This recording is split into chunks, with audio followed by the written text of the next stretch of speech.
The South China Sea has never been calm, not for long. On August 13th, 2025, that tension rose again when a U.S. Navy destroyer, USS Higgins, sailed near Scarborough Shoal, a ring of reefs claimed by both China and the Philippines. Within hours, Beijing announced it had driven away an intruding warship. Washington fired back, saying the mission was lawful, deliberate, and completed as planned. It's one location, two stories, and once again, the sea itself sits between them.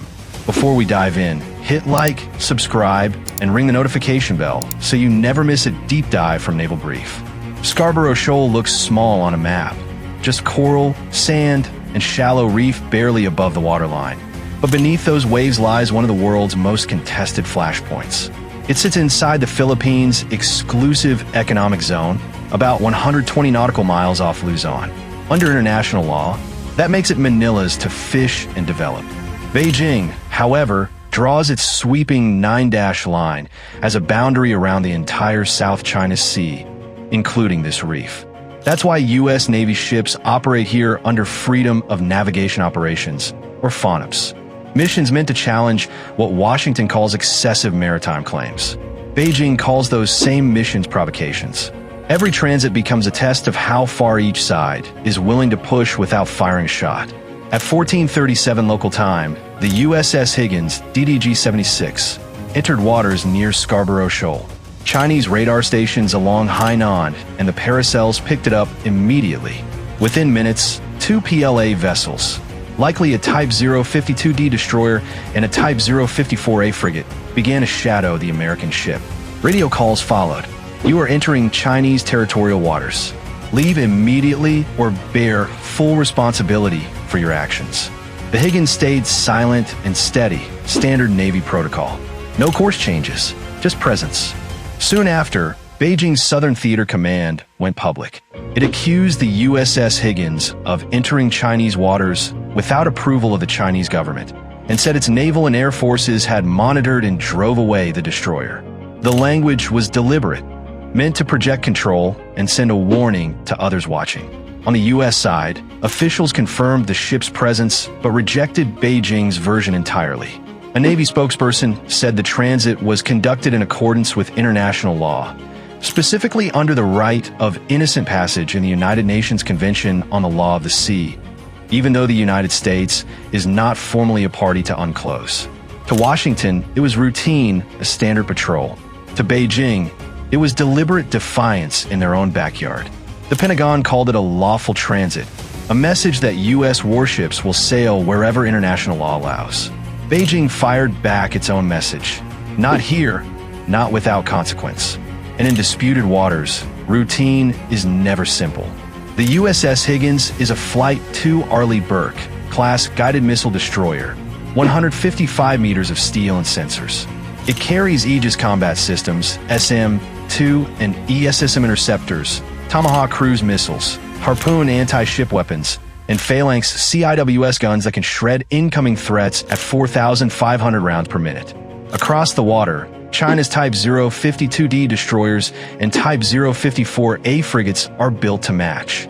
Armed with YJ-18 anti-ship missiles, HHQ-9 surface-to-air missiles, and their own phased array radars, they routinely shadow foreign vessels entering Beijing's claimed zones. Their mission: get close, stay visible, and send a message without crossing into combat. When these ships operate within visual range, it's less about capability and more about message. They shadow, they maneuver, they record, each side hoping to force the other into a move that proves its point. Freedom of navigation transits follow a careful script. Steady speed, straight course, minimal radio traffic. U.S. captains call it quiet confidence, the art of making your point without flinching. China's approach is the opposite. High-speed intercepts, repeated hails on open channels, and tight parallel courses that crowd the intruder's path. It's pressure by proximity, each maneuver logged, each exchange broadcast to the world. The goal isn't to start a firefight. It's to force a mistake that can be replayed later as proof of dominance. At Scarborough Shoal, that dance played out again. The Higgins held its line. The Chinese ships shadowed, then peeled away as the American destroyer exited the area hours later.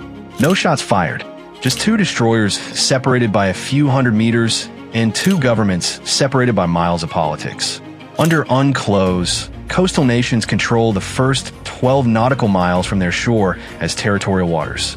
Beyond that lies the exclusive economic zone, EZ, up to 200 nautical miles, where others may sail freely but cannot exploit resources.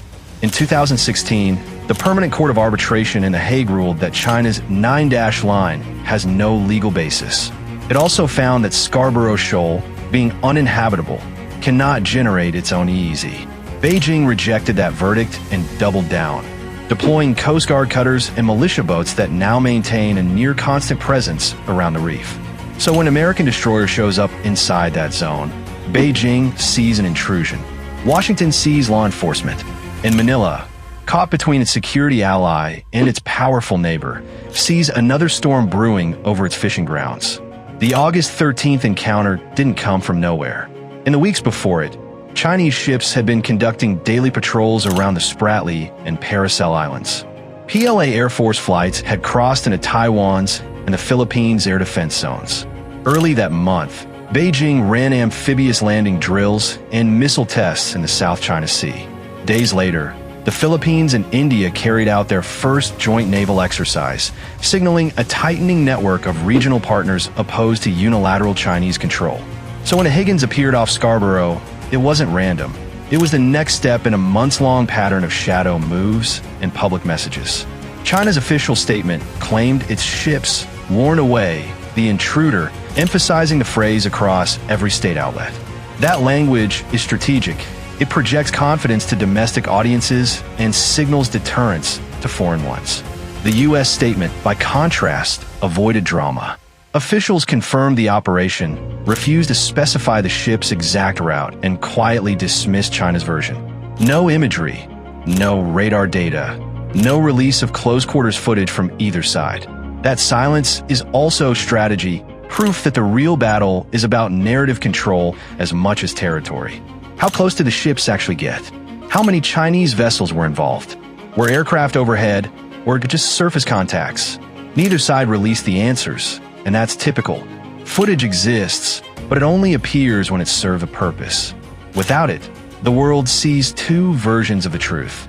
One where China successfully repelled a U.S. intruder, and another where the U.S. exercised lawful passage. Both can't be true, but both sides know perception can be as powerful as proof. For the U.S., the Higgins mission reinforced a decades-old principle, that no nation can turn international waters into private property.